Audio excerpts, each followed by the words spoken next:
Hi, good evening. Bishop Ariel Santos here. You're on the Wednesday evening reflection. Thank you for joining us. Let's look today on last Sunday's gospel, where Jesus fed the 5,000 according to St. Matthew's gospel. We all know the story, right?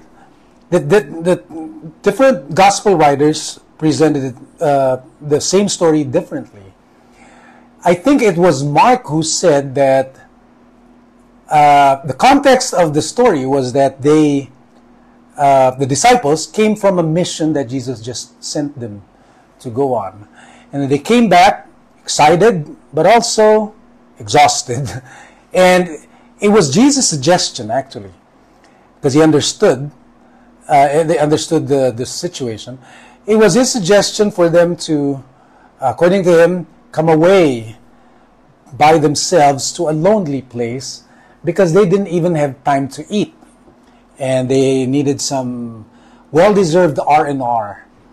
So that was his suggestion, which did not happen. Because as they were going, Jesus saw the multitude from the surrounding cities, and they were looking for him. And according to the gospel writers, he saw them, the people, like they were sheep without a shepherd. So he became shepherd to them. He guided them, he fed them, he taught them, he healed them, he took care of them. He became a pastor to them. And then, after several hours, the disciples, probably, antsy, chomping on the bits, wanting to get away by themselves, and maybe also there's a little concern for the people, but they suggested to Jesus, why don't you, before it gets dark, why don't you send them away so that they can get home, and on the way they can get something to eat somewhere. And Jesus tells them, they do not need to go away. You give them something to eat. You feed them.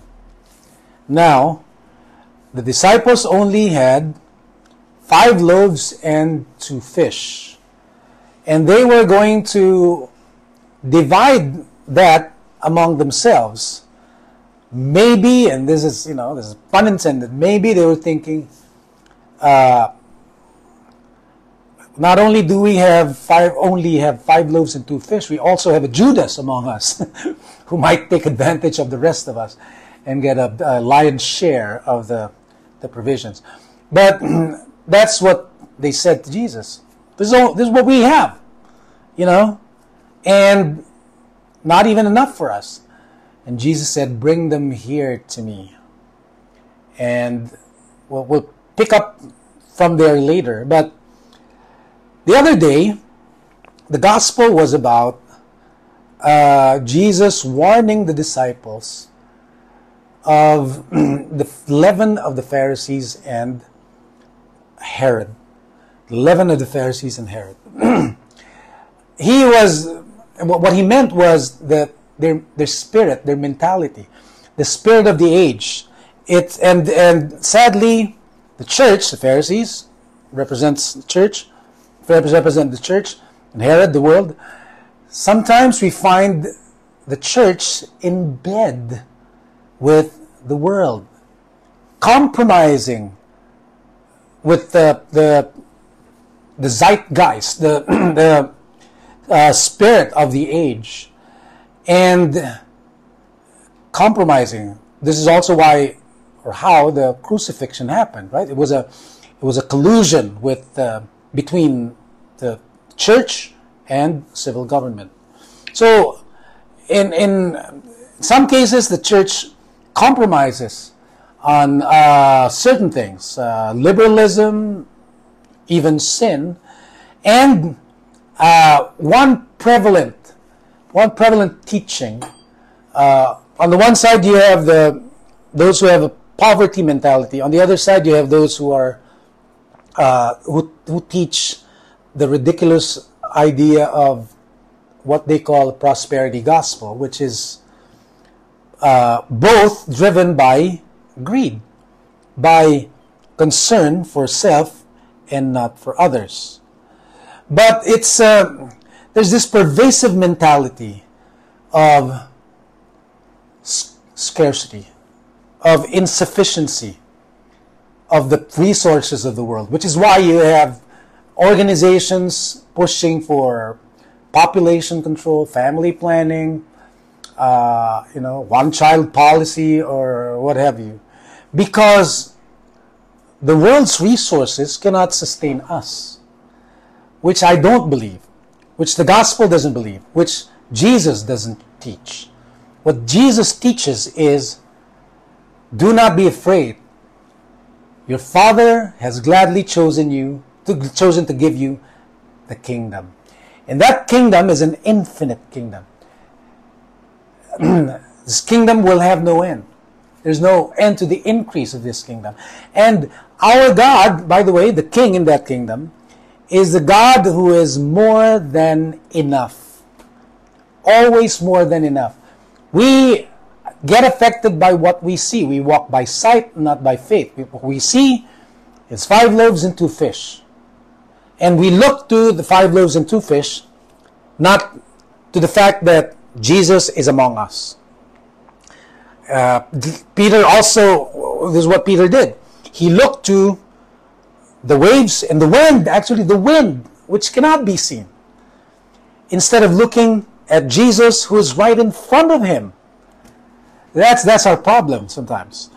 But that's the world's constant negative narrative, is they tell us we're running out of water, we're running out of this and that, we're running out of oxygen. I'm not saying don't conserve water, don't use our resources wisely. We should be. We're stewards of the earth. But to say that God's creation is failing us is wrong. No. God put into the world more than enough resources for us to flourish. Not just exist, but live, but flourish. See, the reason some have and some do not have is not because of a lack of resources, a lack of provisions from God, because of the presence of greed. Some people, a few people, have too much, more than 100 lifetimes, while others can't even get by for one day, And so we need to change our mentality. God is more than enough, and His kingdom is an infinite kingdom. It's an everlasting kingdom, not just as far as time is concerned, but about the quality of life that it provides for its inhabitants. So sometimes, because of this mentality of scarcity, what we do is we grab what's available so that we can guarantee something for ourselves. That's what happened. I have to make sure I have a slice. In fact, I want to have a big slice, because I don't want to take care of me just for today. I want to take care of me for tomorrow, the next day, etc., etc. That's why we hoard. That's why we get involved in panic buying. I mean, we hear of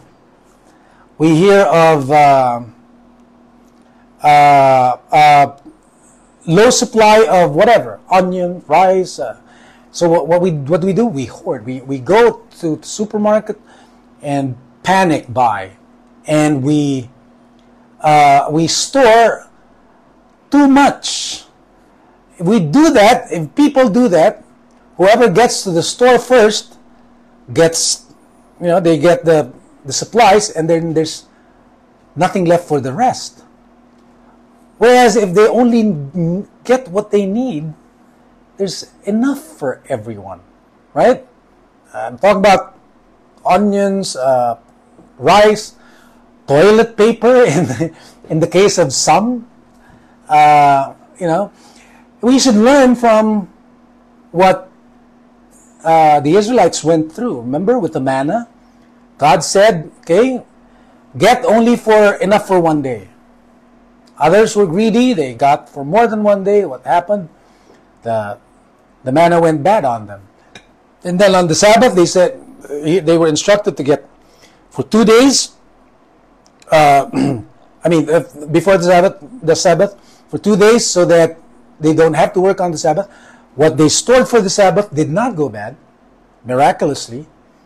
But those who stored more than what they needed, they found that what they stored went to waste.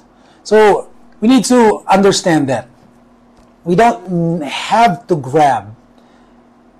In fact, God instructs us to be generous, to give.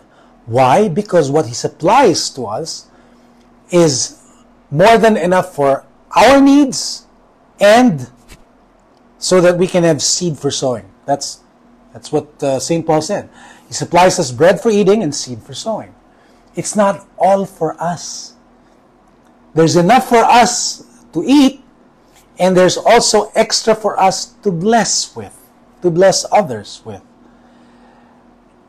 Because if we think that there's only a limited supply, how we will see our brother, we will see them not as brothers, but as competitors, as enemies, as threats to our security, food security or whatever else. And we're driven by fear instead of by love. Instead of having peace in our heart, instead of being generous, we now grab, withhold, and hoard, and think of ourselves only. And we forget what God told us, what Jesus instructed us to do, to love our neighbor as ourselves. If we think we have needs, we should understand, because we love ourselves, we need to take care of ourselves, and there's nothing wrong with that. We also should understand our brothers have needs as well, just like we do. And we need to also consider them. But into that spirit of the age, Jesus appears to tell us how mistaken we are. To tell us this is not so among you in the kingdom of God. In the kingdom of God, you don't gather, you scatter. In the kingdom of God, you are generous because God supplies. And the more you plant, the more you reap, the more you have seed for sowing. So let us understand that. Jesus demonstrated that in the story of the feeding of the 5,000, right?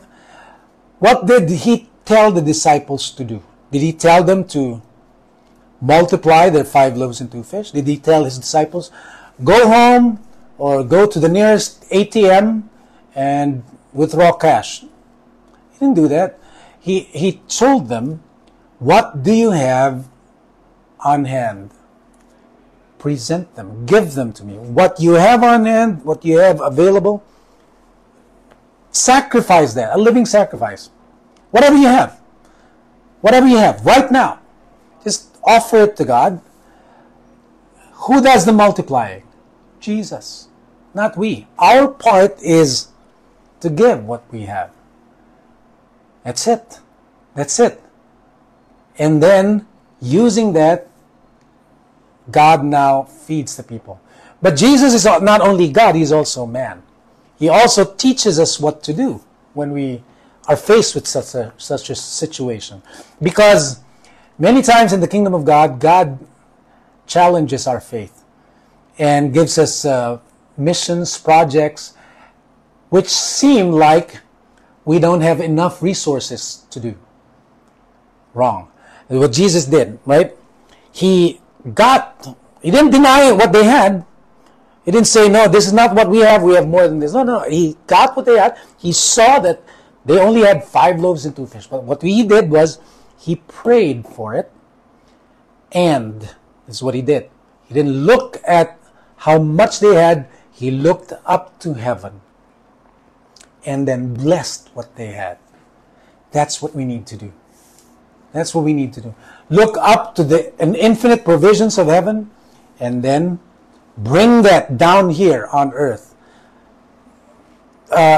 May a kingdom come, your will be done on earth as it is in heaven. Kingdom come. The infinite kingdom of heaven, we make it come. At this month we get a foretaste of it. But eventually, more and more, that same kingdom, that same infinite, abundant kingdom will fully take over the earth.